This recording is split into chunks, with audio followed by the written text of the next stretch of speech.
La paz de Cristo, hermanos.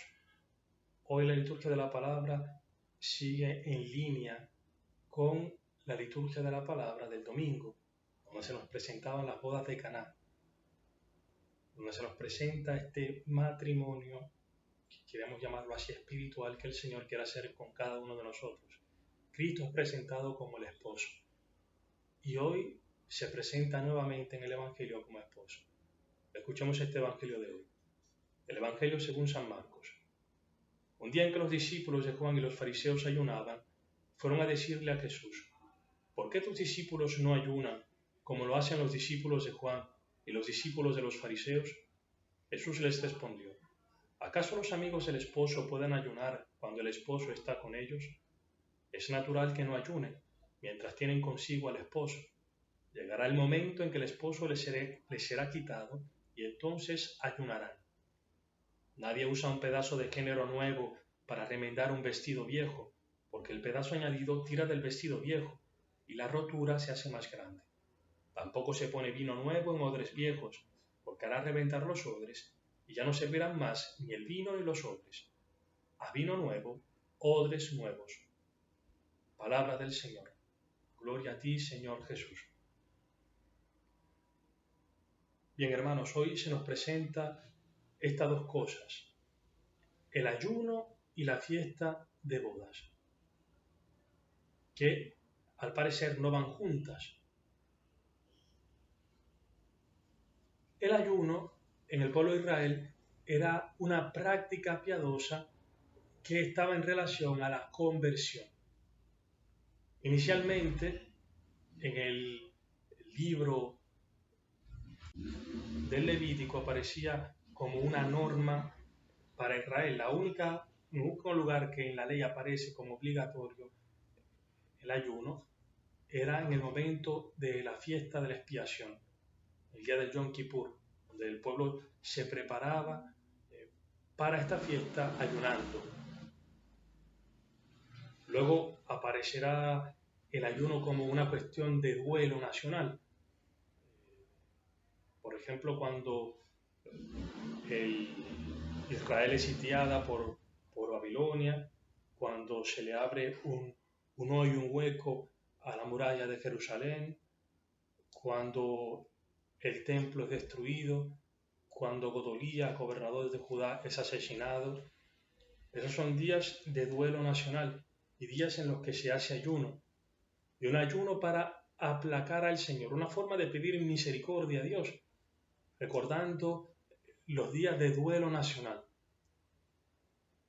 Otro momento en que el pueblo de Israel usa la práctica del ayuno es cuando pide misericordia al Señor, una forma de entrar en conversión.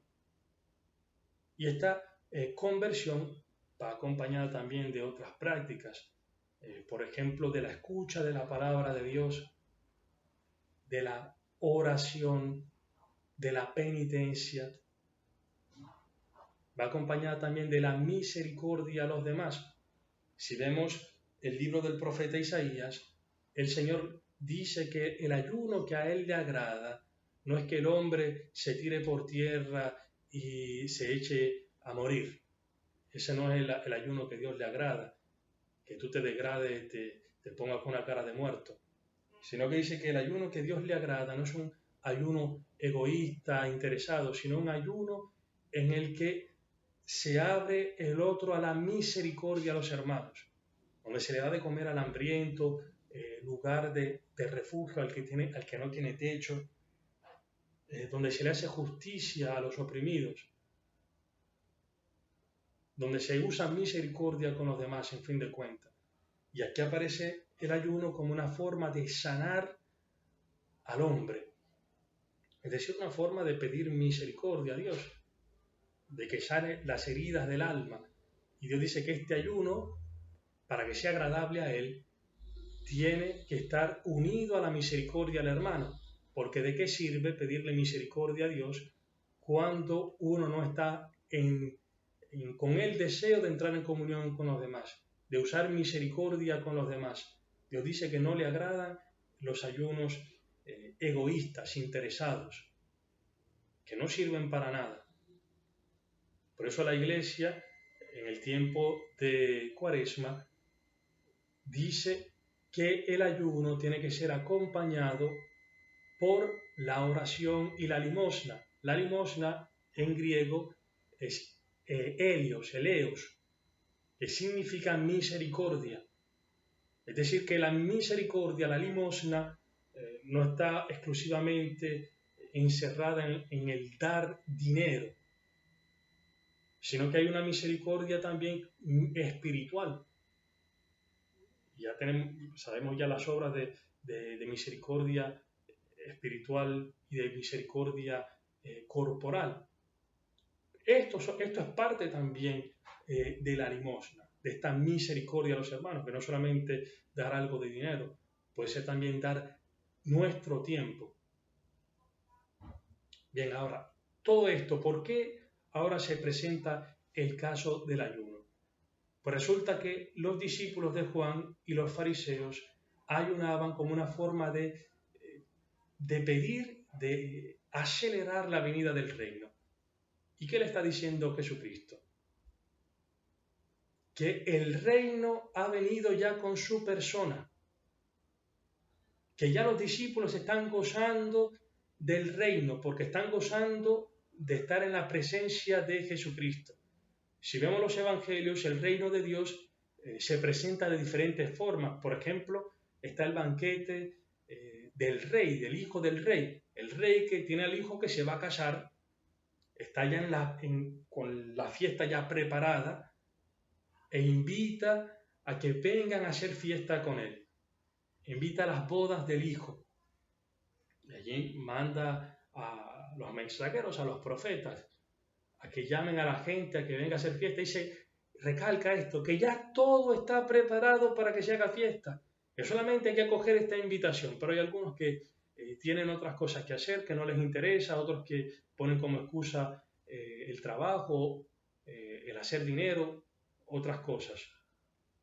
O parece como las 10 vírgenes que van con una lámpara encendida, que es la fe, al encuentro del esposo, y que llevan 5 prudentes, llevan aceite en las alcuzas, es decir, que han nutrido el amor por este esposo, que han recogido, se han nutrido, han pedido Espíritu Santo, que han escuchado, podríamos decir en términos nuestros, han escuchado la palabra de Dios, se han nutrido de los sacramentos, que han vivido en oración. Dice Jesucristo en un evangelio, en relación a la oración, dice, y cuando venga el Hijo del Hombre, ¿encontrará fe sobre la tierra?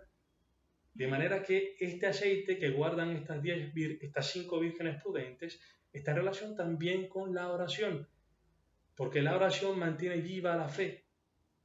Dice Jesucristo, está diciendo que quien no ora, quien descuida la oración, al final está poniendo en peligro perder la fe. ¿Qué es la fe al final de cuentas? La relación con Dios. Y la oración es una forma de relacionarnos con Dios. Si no te relacionas con Él, tienes el riesgo de perder de vista totalmente a Dios. Entonces, el Señor se presenta como este esposo. Y si queremos tomar la imagen de estos enviados que invitan a la boda, podemos tener la imagen del profeta Juan, de Juan el Bautista. Juan el Bautista en el Evangelio de Juan se presenta como el amigo del esposo. Y dice que su alegría está en que se escuche la voz del esposo, que la novia escuche la voz del esposo y que él, Juan, el profeta, el enviado, disminuya para que Cristo crezca, para que el esposo aparezca, para que aparezca Jesucristo, para que la novia escuche su voz. ¿Y qué dice la voz del esposo a la novia? Pues si vemos el Cantar de los Cantares, el novio le dice a la esposa, ábreme, amada mía, paloma mía, sin tacha. El novio ve a la novia con ojos de amor, la ve, en otras palabras, como si fuese inmaculada. Y si vemos al profeta Oseas, el profeta Oseas le dice a un Israel infiel que ha sido idólatra, que se ha prostituido, que ha sido adúltero, Dios le dice, te desposaré. Yo te desposaré conmigo para siempre. ¿Y qué le está diciendo Dios? Yo te haré virgen nuevamente, crearé en ti un corazón nuevo, que es lo que anunciaban los profetas. Esto de el vino nuevo, en odres nuevos, está diciendo esto, de que el esposo quiere crear en ti una realidad nueva, un ser nuevo.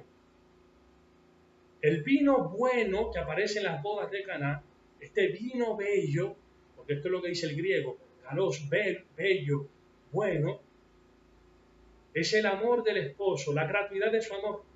Ese amor que quiere crear en ti, por la fuerza del Espíritu Santo, un ser nuevo, que es lo que pide el profeta David, el rey David, cuando se inspira en el Salmo 50, que dice, crea en mí, oh Dios, un corazón puro, renuévame por dentro con espíritu firme.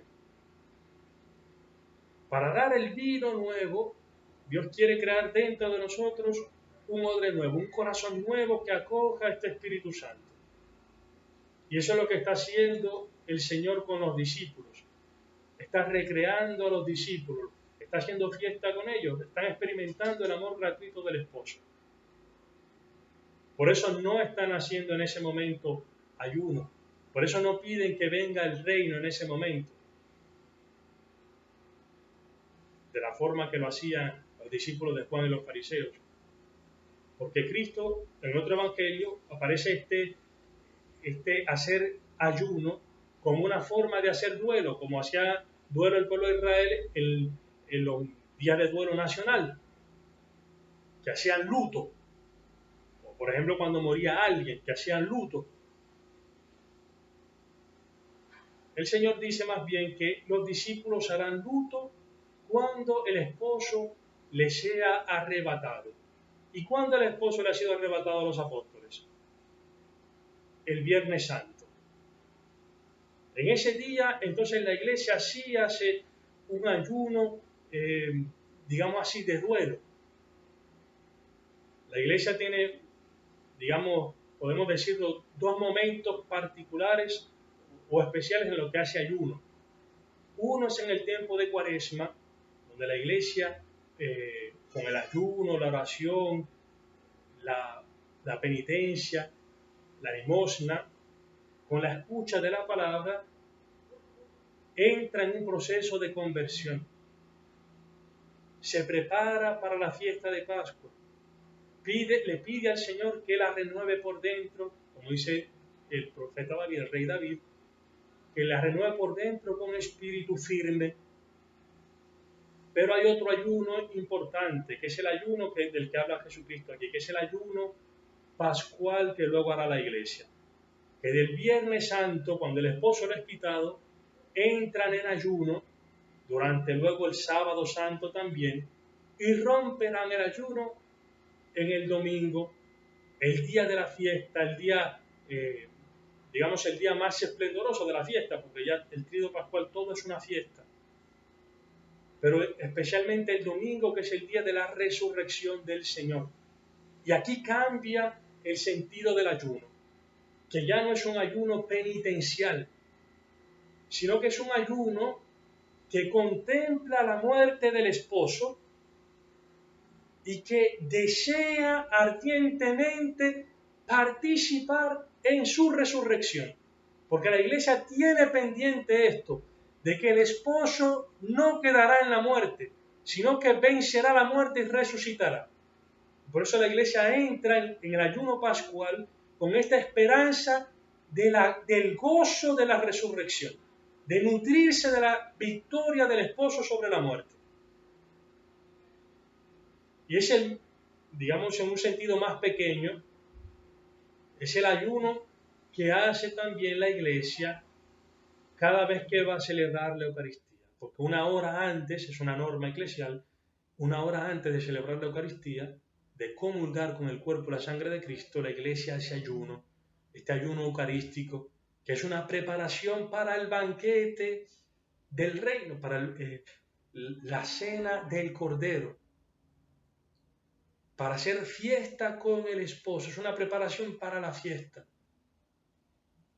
Entonces hoy nos podemos preguntar, ¿es necesario todavía el ayuno?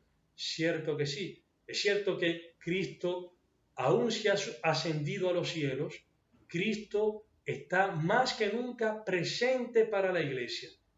Ha dicho en el Evangelio de Mateo, yo estoy con ustedes hasta el fin del mundo. Y decía en el Evangelio de Juan, no los voy a dejar huérfanos, les enviaré el Espíritu Santo, el Espíritu Paráclito. Entonces, ¿por qué entonces la iglesia hace ayuno? Pues hace ayuno, uno, para pedirle al Señor la conversión. Hace ayuno de penitencia, sí, preparándose para el esposo. Hace ayuno también para, en el sentido de prepararse de conversión, para pedir que este reino de Dios venga pronto. Por eso dice el apóstol Pedro en uno de sus querigmas, dice, conviértanse y hagan penitencia para que pronto sea enviado a este Jesús que el cielo tiene retenido para el momento de la consolación. Dice el apóstol Pedro, conviértanse para que pronto venga el esposo, para que pronto venga este tiempo de consolación que Dios ha previsto para el pueblo de Israel, que ha previsto para nosotros. Este ayuno también tiene una característica particular, es que el ayuno cristiano es un ayuno que se hace en lo escondido, en lo secreto, donde el Padre que ve en lo secreto recompensa. Es una forma también de nutrir el amor al esposo de forma secreta, tener detalles secretos con él, secretos con el esposo que nadie más lo sabe, solamente entre el esposo y tú, entre tú y el esposo. Es una forma de, repito, de nutrir el amor hacia él. Bien, hermanos, que el Señor nos conceda esta alegría del amor gratuito de Él, esta alegría que Él quiere renovar siempre en nosotros con la Eucaristía, que es el banquete de Él. Dice el Apocalipsis, bienaventurados aquellos que han sido invitados a las bodas del Cordero. Esa invitación a nosotros se nos hace cada domingo. Cada domingo se nos invita a esto, a participar de esta entrega que el esposo hace, a esta fiesta de bodas, donde el esposo se entrega completamente a nosotros, en su cuerpo y en su sangre, sin reservarse nada para sí. Porque el Señor nos concede de alegrarnos de esto y de darnos un espíritu deseoso de conversión, de vivir más unidos a Él. Alabado sea Jesucristo.